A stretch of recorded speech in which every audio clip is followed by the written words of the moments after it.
Tutankhamun के श्राप की कहानी, क्या ये सच में किसी पुराने राजा का बदला था या सिर्फ एक सनसनीखेज अफवाह? ये एक ऐसा रहस्य है जिसने पूरी दुनिया को अपनी गिरफ्त में ले लिया था।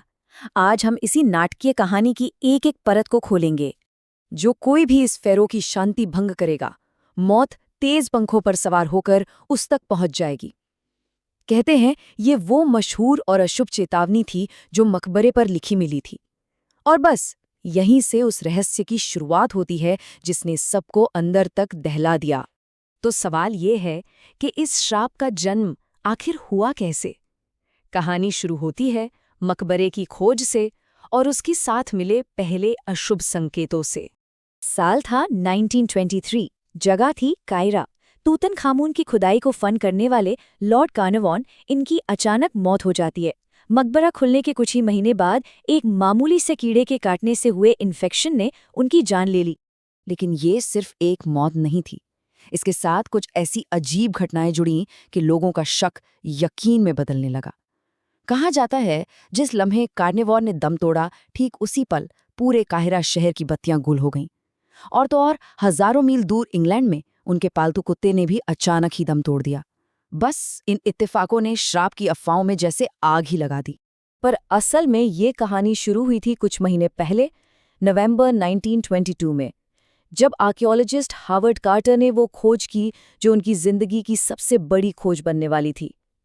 उन्हें वैली ऑफ द किंग्स में तूतनखामुन के मकबरे की सीलबंद सीढ़ियां मिल गई थी। और खोज के ठीक बाद ही पहला अशुभ संकेत भी मिल गया। हावर्ड कार्टर की एक पालतू कैनरी चिड़िया थी, उससे एक कोबरा निकल गया। अब देखिए, कोबरा जो मिस्र के शाही खानदान और फेरो की शक्ति का सबसे बड़ा प्रतीक था, वहां के लोगों के लिए ये साफ इशारा था, ये मरे हुए राजा की आत्मा का पहला बदला है।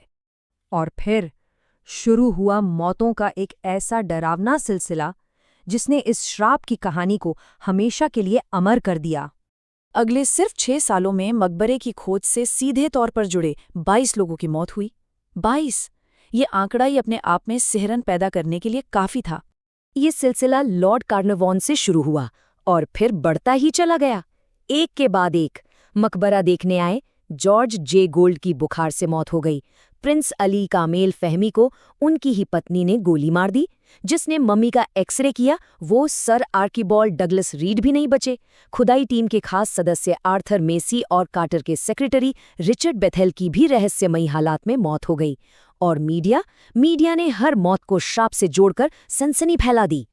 इस श्राप की सबसे खौफनाक कड़ी बेथेल परिवार से जुड़ी है। रिचर्ड बेथेल की संदिग्ध मौत के बाद उनके 78 साल के पिता लॉर्ड वेस्टबरी इस सदमे को बर्दाश्त नहीं कर पाए। उन्होंने 7वीं मंजिल से कूदकर अपनी जान दे दी। इस एक घटना ने लोगों के दिल में श्राप के डर को जैसे पत्थर की तरह जमा दिया।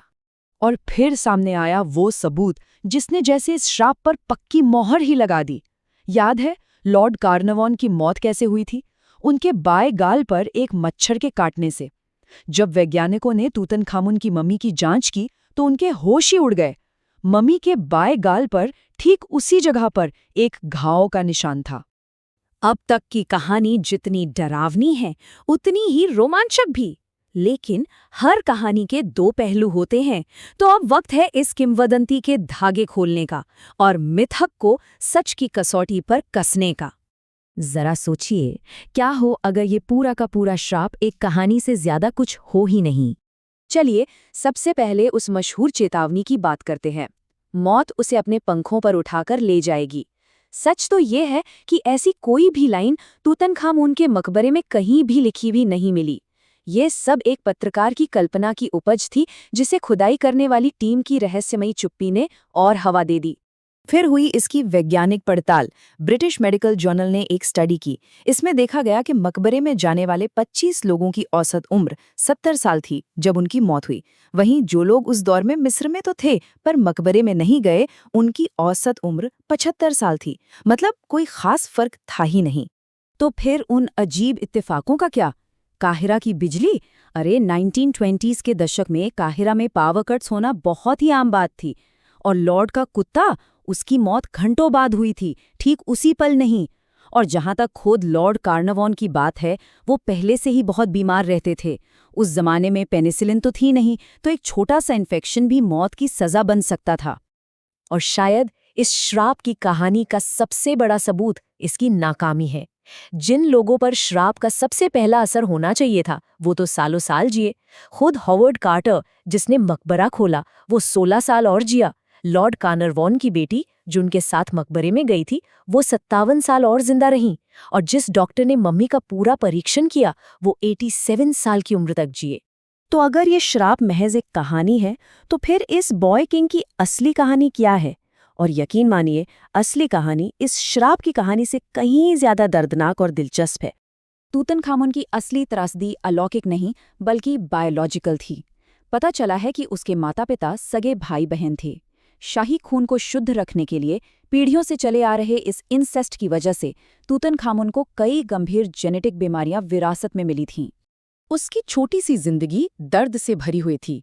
उसे क्लब फुट था, मतलब उसके पैर इतने मुड़े हुए थे कि वो बिना सहारे के चल भी नहीं सकता था।